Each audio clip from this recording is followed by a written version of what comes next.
ओम नमो भगवते वासुदेवाय। श्री कृष्णाय नमो नमः। जय श्री कृष्ण। आप सभी श्रोताओं के भीतर वास करने वाले उस परम तत्व परमात्मा को मैं प्रणाम करता हूँ और आप सबका स्वागत करता हूँ। आप सभी प्रकृतियों का, मन का मैं स्वागत करता हूँ इस गीता अध्याय में, गीता अध्ययन के सत्र में, जहाँ हम उस ब्रह्म को जान रहे हैं जो हमारे भीतर, जो इस सृष्टि के कण कण के भीतर व्याप्त है।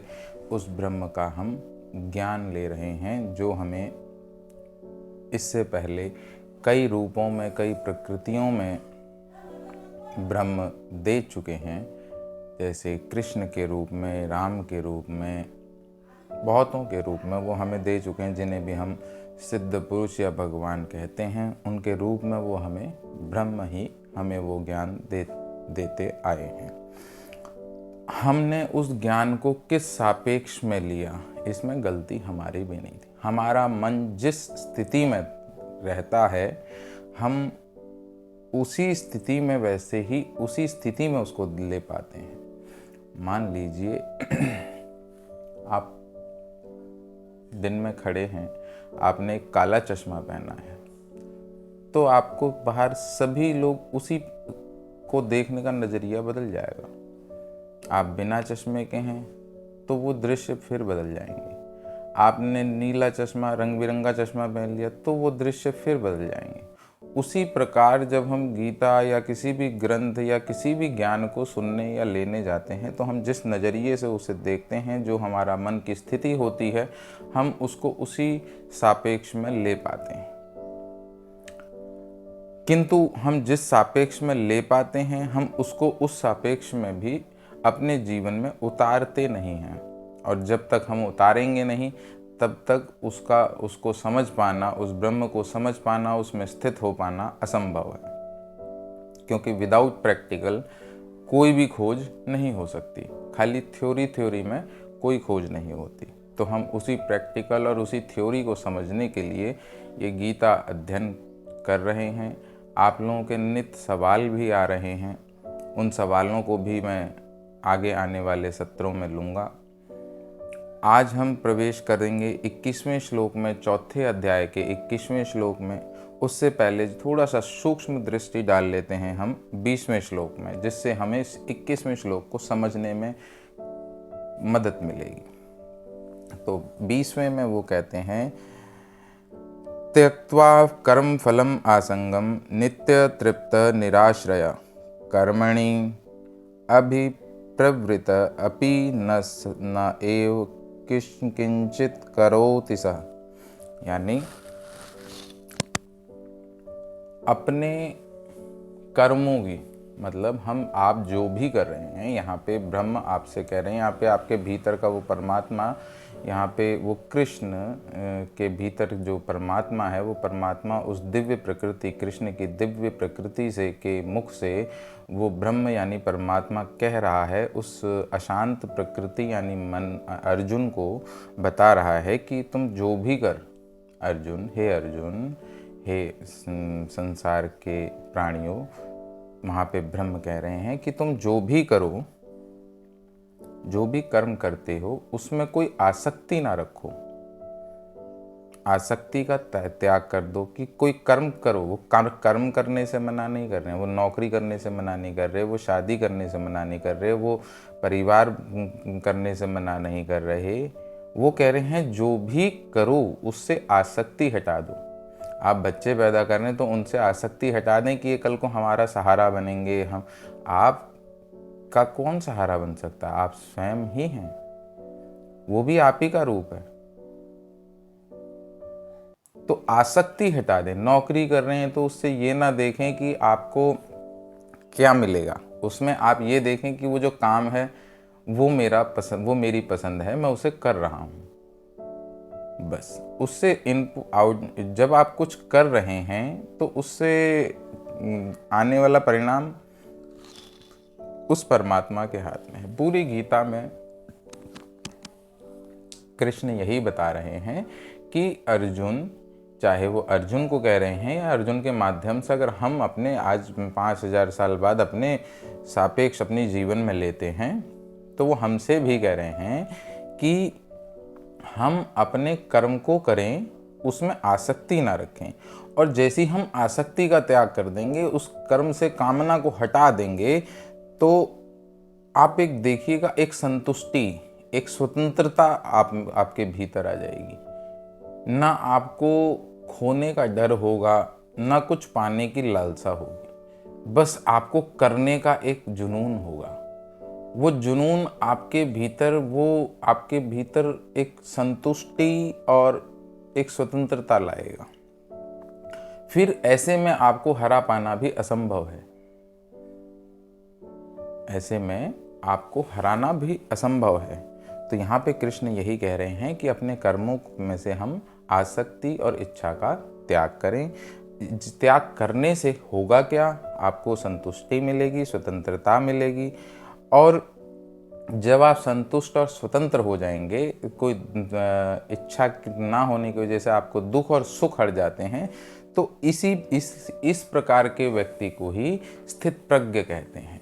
फिर आप एक जो आपने साध लिया, उसको कहते हैं निष्काम कर्मयोग।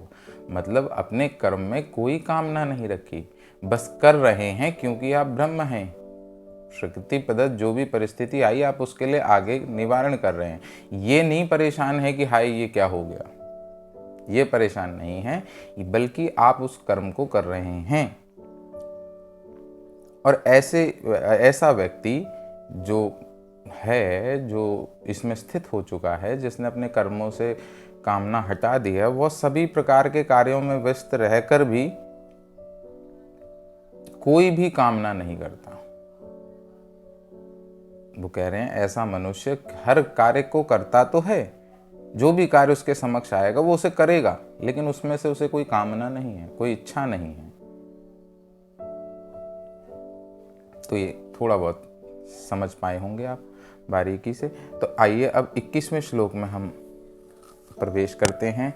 21वां श्लोक है, निराशी यत चित आत्मा त्यक्त सर्व परिग्रह शरीरम केवलम कर्म कुर्वन् न आपनोति किल विषम। इसमें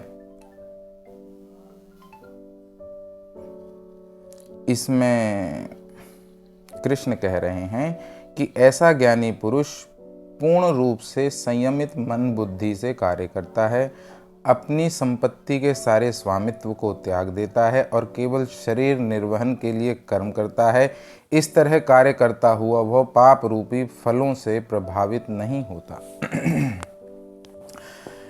मतलब ये सुप्रीम पोजीशन बता रहे हैं, ज्ञानी की सुप्रीम पोजीशन बता रहे हैं कि ऐसा ज्ञानी पुरुष पूर्ण रूप से उसका जो मन होता है वो संयमित होता है। ठीक है, एक नियमित, वो मतलब जितनी एक अशांत मन उछल कूद करता रहता वो उतनी नहीं करता, लेकिन ये भी नहीं है कि बिल्कुल ही नहीं करता, करेगा, संयमित रहता है।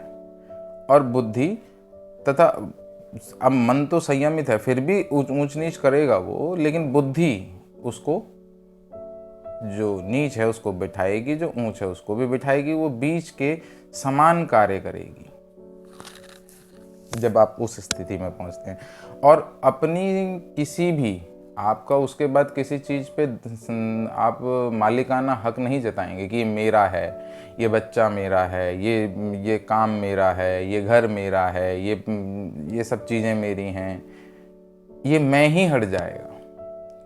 मैं हट गया तो स्वामित्व अपने आप हट गया। और जब स्वामित्व हट जाता है, तो जब मुझे किसी चीज़ का मालिक ही नहीं बनना, तो मेरे लिए बच क्या जाता है कि मैं वो कर्म करूं जिससे मेरा ये शरीर की जो ज़रूरत है वो पूरी होती रहे। और उससे ज़्यादा मैं जो भी कर रहा हूं वो मेरा इंटरेस्ट ऑफ द फील्ड है, वो मेरा एक जुनून है, वो मेरे को करने में मज़ा आ रहा है, वो इसलिए मैं कर रहा हूँ, आनंद आ रहा है इसलिए मैं कर रहा हूँ। और उसको करने में फिर मेरी ना कोई इच्छा होगी ना मेरा कोई कामना होगी, बस मैं कर रहा हूँ, क्योंकि अकर्म तो मैं रह ही नहीं सकता। इसलिए जो भी प्रकृति मुझे दे रही है मैं वो कर रहा हूँ। किंतु उसमें भी मैं इतना देखूंगा कि केवल शरीर निर्वहन के लायक, अपने शरीर, अपनी जिम्मेदारियां निभाने के लायक ही मेरा उसमें लगाव रहेगा कि मेरे को ये शरीर निर्वहन करना है। उसके लिए मैं उतने के लिए मैं कर्म करूँगा, सकाम कर्म, बाकी मेरे सारे कर्म निष्काम होंगे। और इस तरह काम कार्य करते हुए जो जितने भी हम पाप पुण्य और ये सब कहते हैं, ये सब समाप्त हो जाते हैं। क्योंकि ये जब भी हम इसको ब्रह्म को जान लेते हैं तो उस कर्म का सारा प्रभाव भी ब्रह्म ही समाप्त कर देता है। वो परमात्मा उस सारे प्रभाव को समाप्त कर देता है जब हम सारा कर्म ही कहते हैं कि करने वाला ही परमात्मा है। मैं तो उसकी शुद्ध प्रकृति हूँ, दिव्य प्रकृति हूँ, जो मैं शांत हो चुका हूँ। जब इस पोजीशन में हम आएंगे तो ये पोजीशन है उस परमात्मा की। फिर हमें परमात्मा को ढूंढने कहीं मंदिर मस्जिद, कहीं गिरजा, कहीं नहीं जाना। हम जहाँ हैं बस वहीं परमात्मा है, हम जहाँ हैं वहीं ब्रह्म है। इसीलिए मैंने नाम भी ब्रह्मलोक रखा है, क्योंकि जहाँ हैं आप वहीं ब्रह्म है। आप उन पे विश्वास करते हैं जो चमत्कार दिखाते हैं। मैं आपको कोई चमत्कार नहीं दिखाने वाला, मैं आपको वो बताने वाला हूँ कि आप स्वयं चमत्कार करेंगे। किसी और के पीछे क्यों भागते हैं चमत्कार के लिए? हर चमत्कार तो आपके भीतर ही है, और वो चमत्कारों को करने वाले ही आप हैं। आप अपने को पहचाने। हमें एक बहुत लंबे अरसे से बड़ी हीनता में रखा गया है। तुम ये हो, तुम कुछ नहीं कर सकते, हम तो मनुष्य हैं, हम तो अज्ञानी हैं, हम तो बुद्धू हैं। तुम मनुष्य ही क्यों हो रहे हो? जब तक तुम मनुष्य हो, जब तक तुम कोई नाम हो, तब तक ही तुम अज्ञानी हो। तुम ये छोड़ दो ना कुछ भी होना। ठीक है, आइडेंटिटी के लिए, किसी के बुलाने के लिए, किसी के बोलने के लिए आप बहुत कुछ हो भी सकते हैं, नहीं भी हो सकते, लेकिन आप अपने भीतर अपने को क्या माने हुए हैं वो मैटर करता है। ये मैटर नहीं करता लोग आपको क्या बुला रहे हैं। मैटर ये करता है कि आप अपने आप को क्या समझ रहे हैं।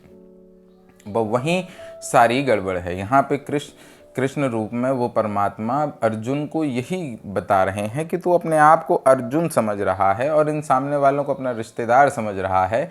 ये ऐसा है नहीं, ये माया है जो तुझे दिख रहा है। इनमें कोई जीवित भी नहीं है और कोई मर भी नहीं सकता। इसलिए तेरा जो कर्म तेरे सामने निश्चित हुआ है, उसको तू बिना किसी आसक्ति, बिना किसी इच्छा, बिना किसी आसक्ति, बिना किसी राग, बिना किसी द्वेष, बिना किसी मात्सर्य, मद, अहंकार के लड़। क्योंकि लड़ना तेरा कर्म है। तू क्षत्रिय है, तेरा कर्म है लड़ना, तो तू उसे सिर्फ लड़। और जैसे जैसे तू लड़ता जाएगा वैसे वैसे तू देखेगा कि तेरे अंदर जैसे जैसे तू निष्काम कर्म से लड़ता जाएगा तो हम देखेंगे कि धीरे धीरे धीरे धीरे हमारे अंदर एक शून्यता और एक शांति उतरने लगी है, और उस शांति में विश्राम करने लगे हैं हम। वो मन उस शांति में, उस अनंत की शांति में विश्राम करने लगा है, जिसे अनहद में विश्राम कहा गया। कल 22वें श्लोक में आपसे फिर मुलाकात होगी। आशा है आज के मर्म में आपको कुछ समझ में आया होगा। इसके बाद हम इस पूरे अध्याय का, चौथे अध्याय का, सारे श्लोक पूर्ण होने के बाद चौथे अध्याय का इकट्ठा मर्म एक साथ देंगे, जिससे आपको समझने में और आसानी हो। और एक दिन पहले से लेके चौथे अध्याय तक का पूरा मर्म उसी दिन इतनी गीता का पूरा मर्म इकट्ठे देंगे, जिससे आपको और ज़्यादा समझ में आ सके। इतने धैर्य से, इतनी आनंद से मुझे सुनने के लिए आप सबका बहुत बहुत धन्यवाद। अगर आप कर सकें तो इतना सपोर्ट करें कि अपने जानने वाले, अपने मित्र संबंधियों तक ये संदेश पहुंचाएं, ये उन्हें बताएं कि आप कौन हैं, ये आप जानें गीता के माध्यम से। हो सके तो सब्सक्राइब करें। आप सबका इतने प्यार से और इतने आनंद से मुझे समय देने के लिए बहुत बहुत धन्यवाद। जय श्री कृष्ण, जय सियापति रामचंद्र की जय।